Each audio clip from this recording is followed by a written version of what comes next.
Halo Business Leaders, ketemu lagi. Saya Coach Yunita dari Action Coach Jakarta. Hari ini saya akan sharing mengenai pengembangan sumber daya manusia atau SDM.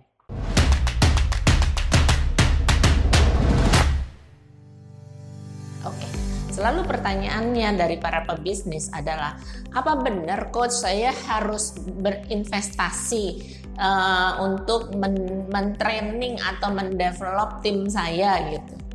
Nah, saya selalu tantangannya lagi adalah, Pak, Bu, kalau Anda tidak mendevelop tim Anda, terus dia akan bisa kontribusi apa? Apakah akan selamanya Anda tidak develop dia dan dia kontribusi sekecil seminimum yang dia bisa hari ini? Apakah Anda puas dengan kemampuan dia bisa berkontribusi hari ini? Ya kan? Nah, kalau orang bagus yang ada di organisasi Anda, sementara Anda tidak invest untuk developmentnya dia, yang terjadi adalah dia cepat keluar karena dia pikir banyak tempat lain yang mau hire dia dan memberi dia kesempatan untuk berkembang.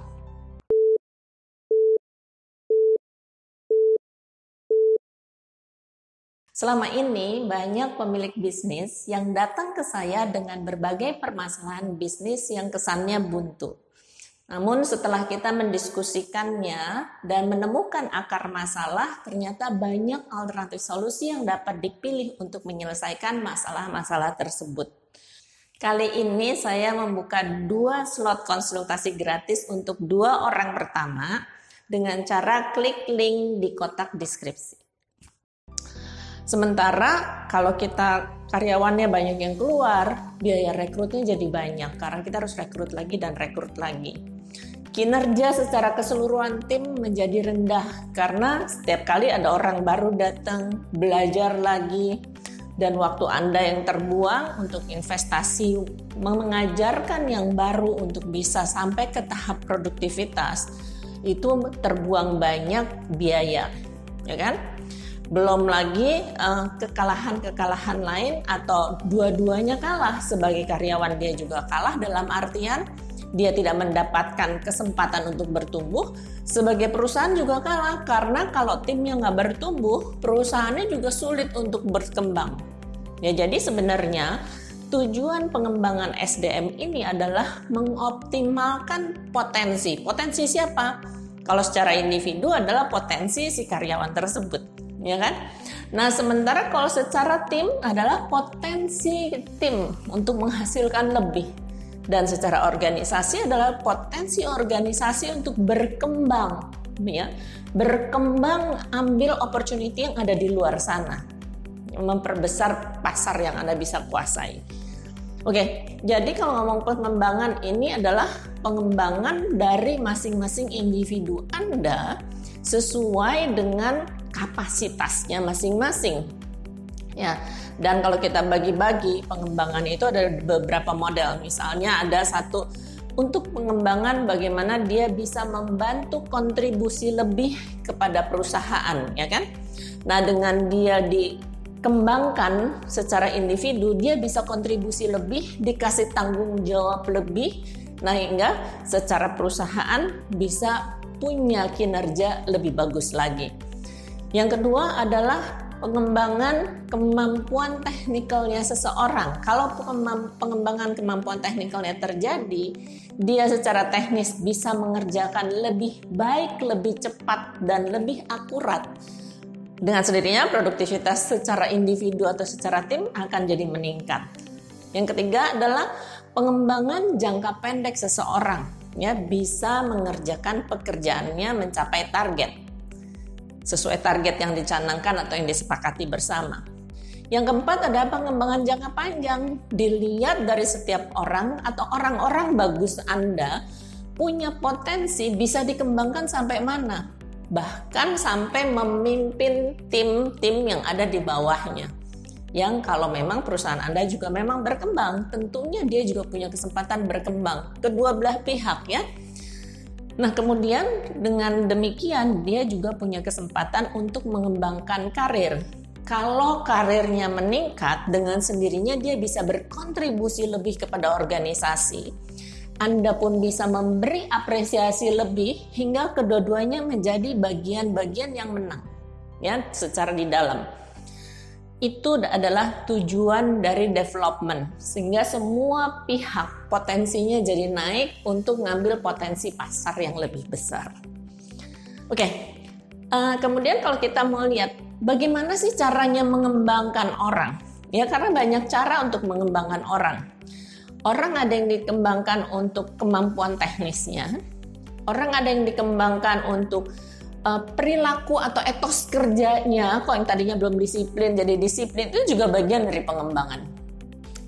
Sementara yang ketiga adalah mengelola kinerja individu maupun mengelola kinerja tim. Ya, kalau dia udah makin disiplin untuk mengelola kinerja individunya, udah bisa perform selalu sesuai standar individunya, dia bisa dikasih kepercayaan untuk mengelola tim. Ya, jadi membuat timnya bisa perform bersama-sama.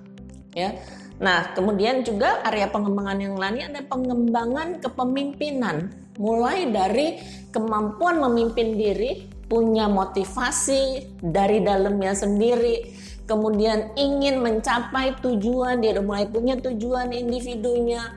Nah demikian juga itu membangun kepemimpinan seseorang.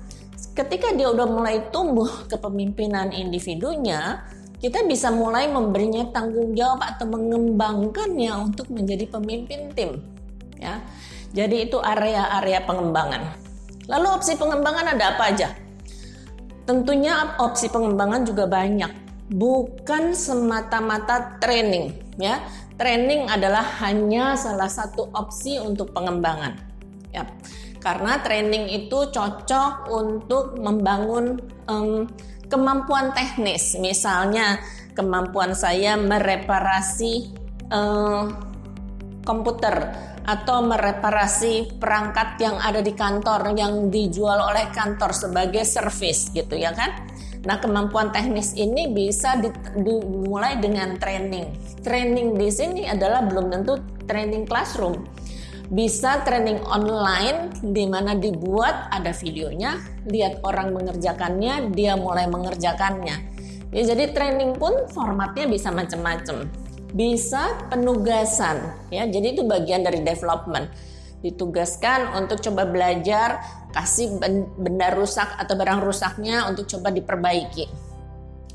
Demikian selanjutnya, jadi itu pengembangan untuk yang technical. Kemudian bisa juga pengembangan, salah satu cara belajar untuk mengembangkan diri adalah saya belajar kemudian saya berbagi dengan tim yang lain yang mungkin memerlukan ilmu yang sama. Ya, jadi sharing session, buka sesi, yuk teman-teman kita belajar bareng gitu ya. Jadi saling berbagi. Itu salah satu bentuk pengembangan. Ya, jadi kembali kontennya adalah sesuai development areanya masing-masing. Kemudian membuat SOP itu juga salah satu bentuk pengembangan supaya saya yang udah jago dengan membuat SOP, saya punya kemampuan menuliskan apa yang saya buat dan menularkannya ke orang lain dengan lebih mudah untuk orang lain mengikutinya. Ya, jadi pengembangan ini formatnya banyak sekali, tugas baru dengan sendirinya, rotasi kerja, misalnya tadinya saya di technical support, saya bisa dikasih tugas baru misalnya technical support yang ikut pergi ke klien ya. Ketika saya nampak sebagai orang yang punya interpersonal skill yang udah bagus atau sudah mulai terbangun, saya boleh mulai dikasih rotasi pekerjaan, saya yang menjadi salesnya ya. Jadi itu job rotasi istilahnya. Kita boleh mencoba rotasi itu seperti ini hingga kita bisa lihat potensi dari masing-masing orang di organisasi.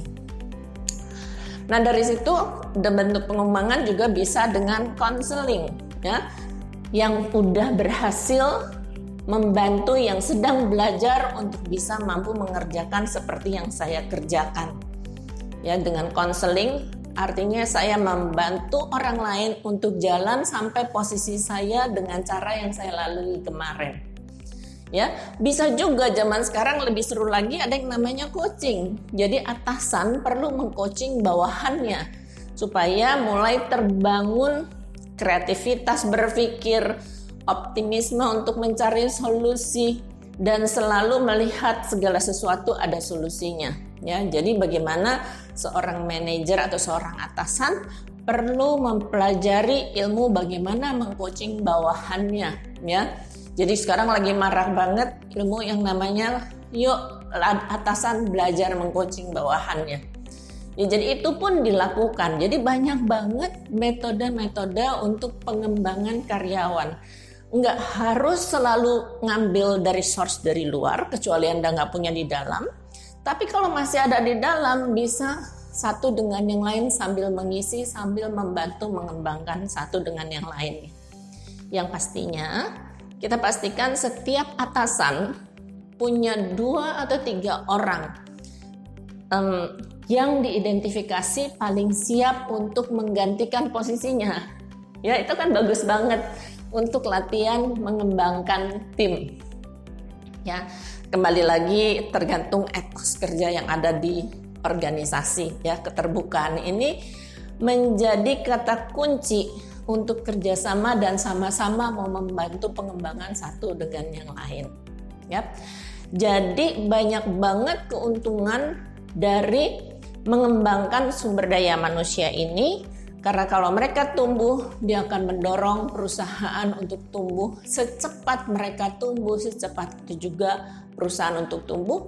Atau kalau perusahaan mau tumbuh lebih cepat dari kemampuan tumbuh mereka dengan lebih mudah diajak lari. Ya, mengejar ketertinggalan dari target yang harus dicapai tersebut. Demikian sharing saya hari ini. Jangan lupa subscribe. Pencet belnya hingga Anda akan selalu mendapat update dan share kalau materi ini berguna buat Anda dan bisa berbagi dengan yang lain. Kalau Anda punya pertanyaan atau kasus spesifik yang terjadi di bisnis Anda bisa chat di bawah ini. Terima kasih.